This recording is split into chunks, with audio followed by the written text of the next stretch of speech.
My dad demanded I hand over my new house to my sister, saying she deserved it more than me, when he threatened to cut me out of the will.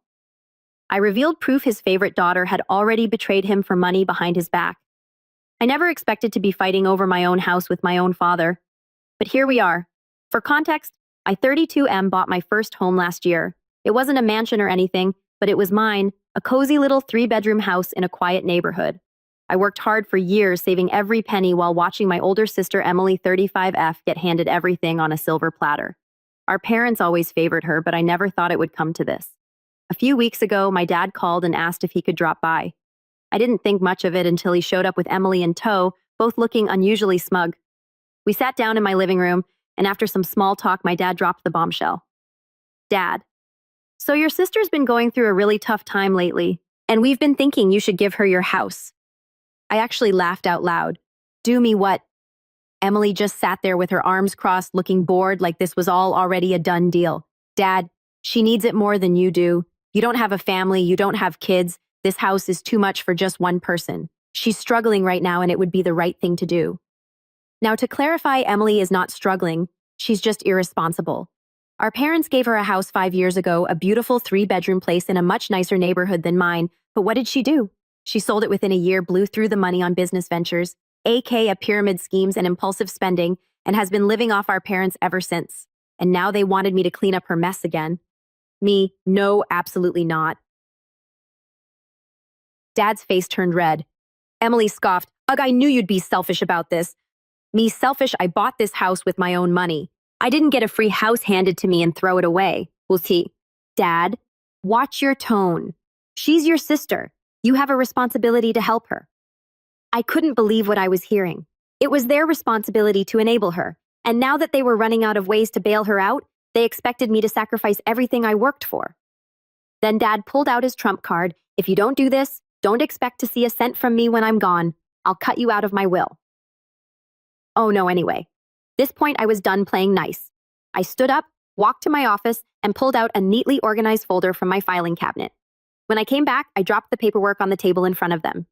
Me. Go ahead. Cut me out, because guess what? Emily's already taken her inheritance. Dad blinked. Emily went pale. Me, that house you gave her, the one she sold for cash that was worth more than anything left in your estate. She's already gotten her share.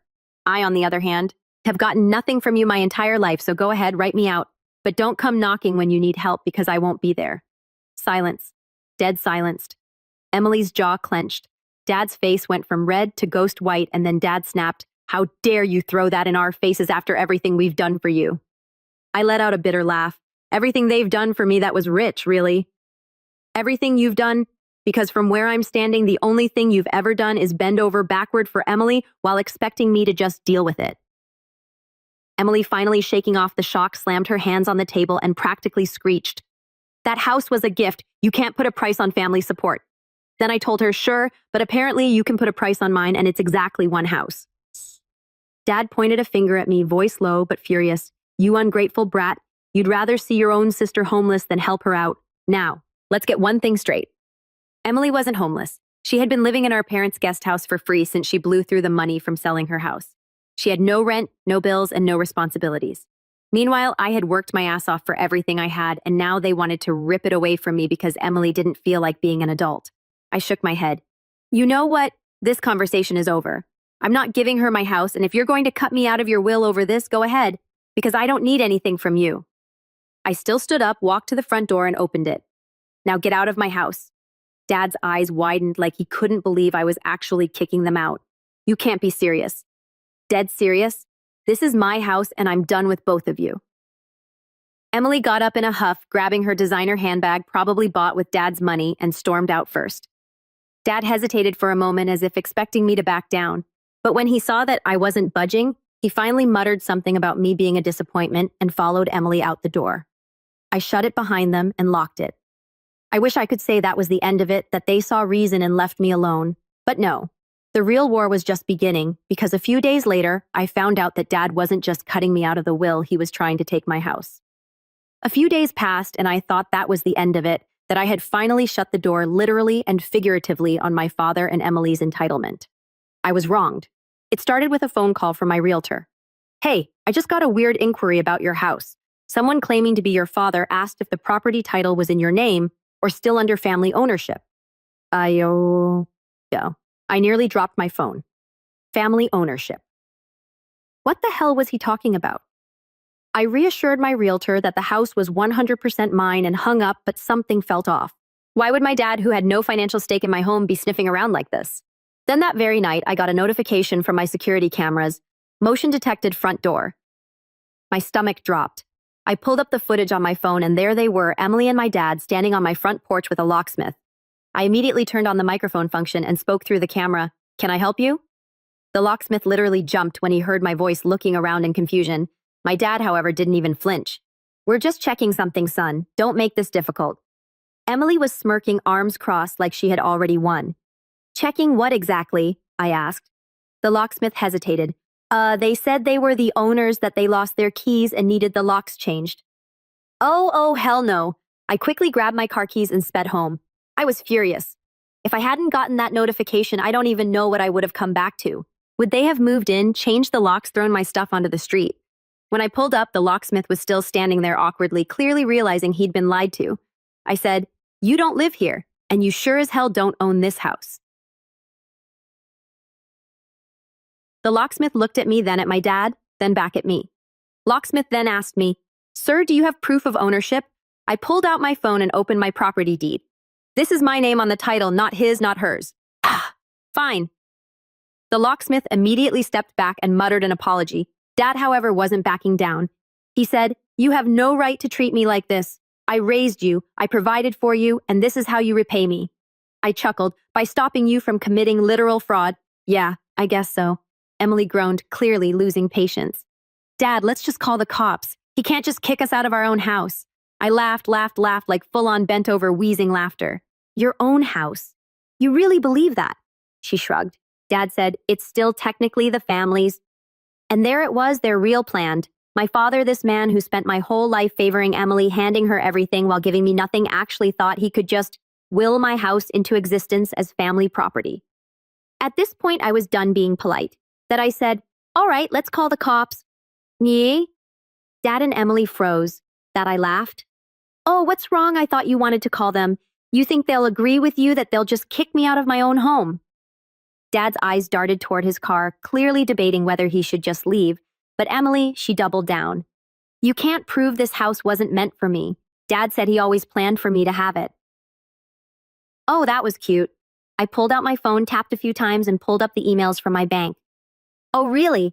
Because according to my mortgage records, I took out a loan, and according to my closing documents, I signed the deed, and according to this wire transfer, I made the down payment. Not you, not Dad, me. Emily's mouth snapped shut.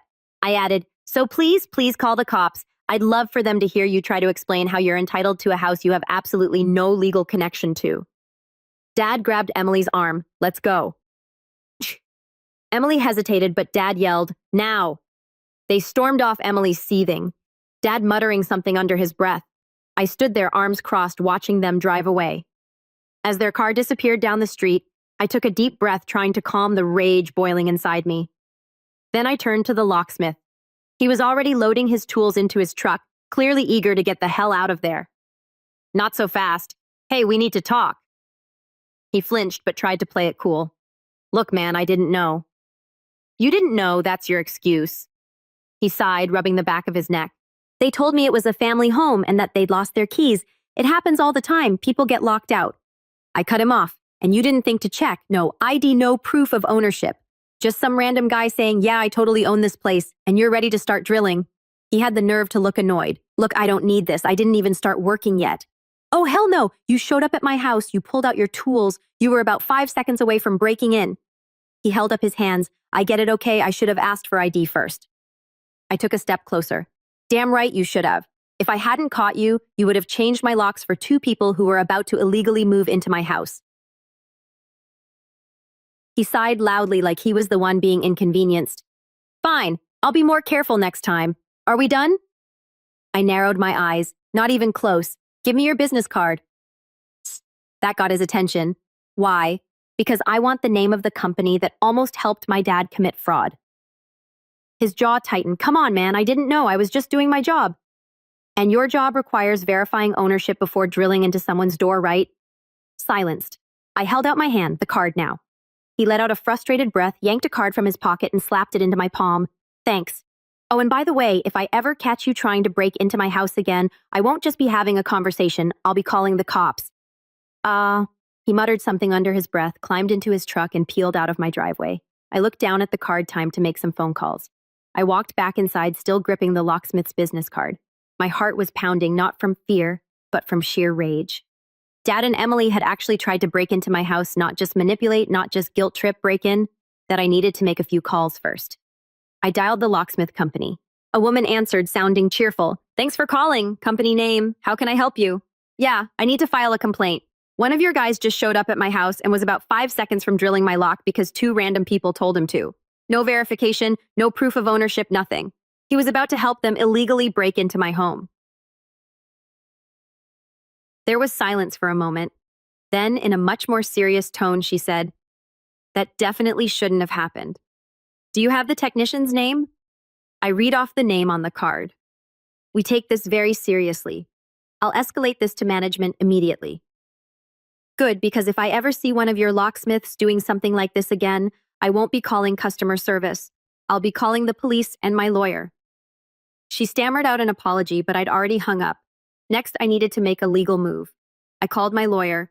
Yeah, I have one because family drama like this teaches you to be prepared. After explaining what had just happened, he didn't sound the least bit surprised. Your father and sister tried to commit fraud. You need to file a police report. Even if you don't want them arrested, having a record of this will protect you in case they try something again. He was right. They weren't going to stop unless I made them stop. That I grabbed my keys and drove straight to the police station. I walked into the police station still gripping the locksmith's business card like it was evidence in a murder case.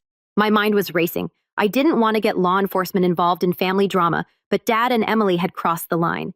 Approaching the front desk, I took a deep breath. I need to file a report. My father and sister just tried to break into my house. The officer at the desk raised an eyebrow. Do you have proof? I laid it all out, the locksmith's involvement, my dad and Emily's entitlement, how they had almost gotten inside.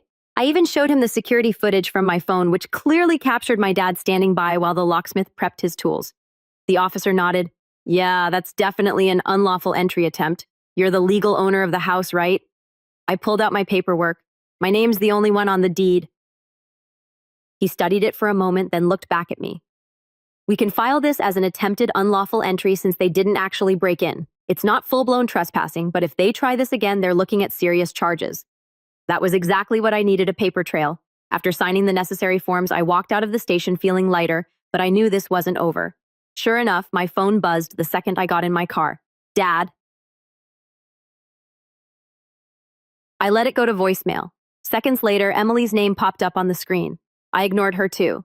A minute later, a text from her came through. You called the police on Dad. What is wrong with you? I stared at my screen, disbelief morphing into amusement. Oh, this is going to be fun. I typed back, he tried to break into my house. Actions have consequences. Her response came instantly. Oh my God, you're so dramatic. You know Dad just wanted what was best for the family. Though I was done playing nice. Dad wanted what was best for you. He thought he could steal my house and you let him. Guess what now? There's a report filed. Try this again and I'll press charges. A few dots appeared, then disappeared, then appeared again. Finally, she sent, you'll regret this. I laughed at Emily. You have no idea. I started my car and headed home. It was time to prepare for the next round because this fight wasn't over. I pulled into my driveway, still buzzing with adrenaline from the police station. As I stepped out of my car, I felt the weight of the moment. The ball was in my court now. I'd set everything in motion and there was no going back. My phone buzzed again. This time it was a message from Dad. I didn't even hesitate before opening it. He texted, I don't know what you're trying to pull here, but I'm not going to let you ruin your life over a misunderstanding. You'll regret this. I stared at the screen, feeling that familiar mix of anger and disbelief. How could he still act like I was the one in the wrong? He had no shame. I tapped out a quick response. It's not a misunderstanding, Dad. You tried to steal my house. I'm not going to let you get away with it. A few minutes and then my phone buzzed again. Dad texted, You've crossed a line. You're going to regret this. Don't expect anything from me ever again. That was when I realized the real threat wasn't even the house or the police report, it was the will. that I hadn't thought about it until now, but Dad had always talked about how everything was supposed to go to Emily, and if I was being honest, I'd always suspected he might cut me out of it eventually. But now it felt like a certainty. I couldn't let him have the last word. I called my lawyer. Hey, it's me again. Can we talk about my father's will? The lawyer was quick to respond, sure, what's on your mind? Do you think there's a way to ensure that my share of the inheritance is protected? I'm worried about Dad making changes behind my back, especially with all the threats he's making. There was a pause on the line. We can look into that. You have a right to your inheritance, and if he's been making threats or pressuring you, it's possible to make sure those changes don't go through. But we'll need to take action fast, especially if he's already started manipulating Emily. I hung up feeling a surge of determination. I wasn't going to let them win this. I was done being the victim in their twisted family game. So I walked back into my house. I couldn't help but notice how much my surroundings had started to feel like my personal fortress. I had built this place for me, and no one was going to take it away. But then as I turned to lock the door behind me, I heard the unmistakable sound of a car engine approaching. I looked out the window. Dad's card. He was here, and I knew this confrontation was about to get a whole lot messier. I stood there staring out the window at Dad's car creeping down the street. The engine cut off, and I could already picture him, the same smug look he always wore when he thought he was in control. Not this time. I took a deep breath and walked to the door, opening it just as Dad stepped onto the porch. His face was a mask of anger and resentment. He didn't even knock, just barged right in like he had a right to be here. Is this how you're going to play it? He spat, his voice dripping with venom. You're going to ruin your life over this. I didn't flinch. No, Dad.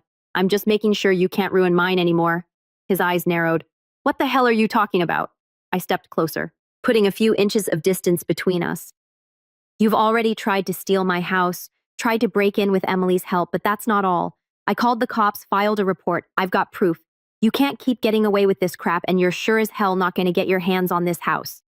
His face paled. You're just being dramatic. I'm your father. I'm entitled to some help from my kids. You lost that entitlement the second you tried to screw me over. And don't think I haven't figured out your game. I leaned in, voice low. You're going to try and change your will, right? Cut me out and leave everything to Emily. But guess what? He blinked, eyes wide with a mix of fear and confusion. I've already had a lawyer look into it. You don't get to play that game anymore. I smiled, a cold, vindictive smile. If you try to make any changes to your will now, I'll contest it. I've got the paperwork, and I'll make sure the court knows exactly what you tried to do. His jaw clenched. You think you can just stop me? You're nothing without me. I shook my head. No, Dad, I'm something without you. I've built my own life, and I don't need you or your toxic control to survive. He stood there fuming, but I could see the panic in his eyes now. The realization was hitting him that I wasn't the gullible child he could manipulate anymore. And if you think I'll let you walk away from this without consequences, you're wrong. I'm not going to call the cops again, but don't think I won't take further legal action. You've tried to steal from me, emotionally manipulate me, and now you're going to face the fallout. I paused, letting the weight of my words sink in. I hope you enjoy what's left of your life because it won't be a pleasant one. You've burned too many bridges to come back from this. Dad stood there for a long moment, eyes shifting between anger and panic. Finally, he muttered something under his breath and turned to leave. But before he walked out the door, he shot one last look at me. You're going to regret this. I simply smiled back. I already feel better. The door slammed shut behind him, and as I locked it, I finally let out a long breath. It was over. The revenge, the sweetest revenge, wasn't in the dramatic confrontation or the threats. It was in the freedom to know I was no longer under his thumb. He tried to ruin my life, and now I was making sure he never got the chance to do it again. And that's how I finally took control. How I made sure that for the first time in my life, my father wouldn't get away with his entitled, manipulative behavior. The house was mine. The will was safe, and for the first time in a long time, I felt like I was truly free. What do you think guys did? I go too far with the revenge? Or was it just a long overdue wake-up call for my dad and Emily? Would you have handled things differently? Let me know what you think. I'm curious to hear your take on this whole situation.